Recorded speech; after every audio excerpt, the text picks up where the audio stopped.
सहयोगी रजनीश सिन्हा हमारे साथ लाइव जुड़े हुए। रजनीश, आपसे जानना चाहेंगे जेपी नड्डा के दौरे को लेकर कैसी है तैयारियां और हलचल कैसी सियासी गलियारे में?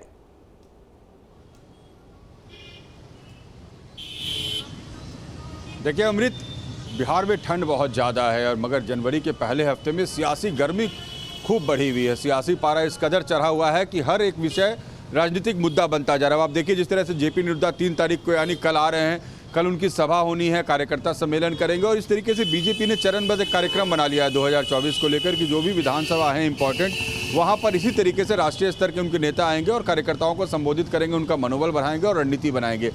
5 तारीख को नीतीश कुमार भी यात्रा पर निकल रहे हैं। अब बीजेपी की इस यात्रा पर सभी की नज़र है कि कल जो राष्ट्रीय अध्यक्ष जेपी नड्डा आएंगे वो क्या संबोधन में कहेंगे, किस तरह से कार्यकर्ताओं का मनोबल बढ़ाएंगे, सत्तारूढ़ दल पर कैसे निशाना साधेंगे, क्योंकि पहला मौका है जब सरकार बिहार में बदली है नए राजनीतिक समीकरण में, उसके बाद राष्ट्रीय अध्यक्ष पटना आ रहे हैं। तो ऐसे में वो पार्टी की रणनीति को लेकर अपने कार्यकर्ताओं को संबोधित तो करेंगे ही, कोर कमेटी के साथ उनकी एक बैठक भी होनी है।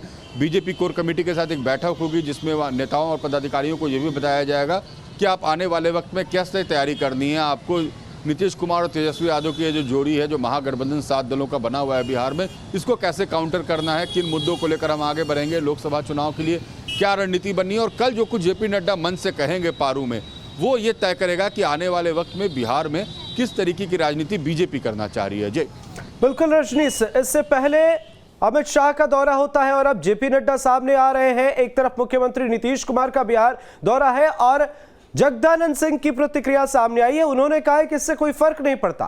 क्या इससे फर्क पड़ता है और पड़ता है तो कितना पड़ता है, आपसे जानना चाहेंगे।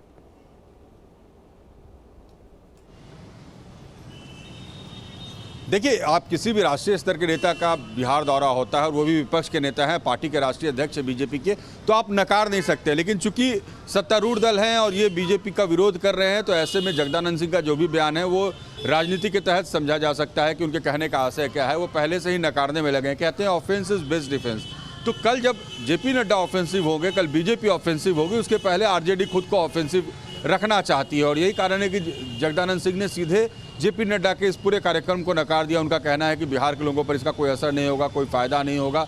बिहार में महागठबंधन की सरकार है जहां जनता हमारे साथ है। लेकिन देखिए, ये सब बातें एक और है, दूसरी बात यह है कि पॉलिटिक्स परसेप्शन का खेल होता है और यहाँ पर जेपी नड्डा आके क्या परसेप्शन बनाते हैं, लोगों के मनोभाव को कैसे समझते हैं, उन्हें क्या समझा कर जाते हैं, असर तो बिल्कुल पड़ेगा। और सिर्फ आरजेडी नहीं, जेडीयू के साथ तमाम महागठबंधन के नेताओं की नजर कर पारू के उस मंच पर होगी जहां से जेपी नड्डा कार्यकर्ताओं का संबोधित करेंगे।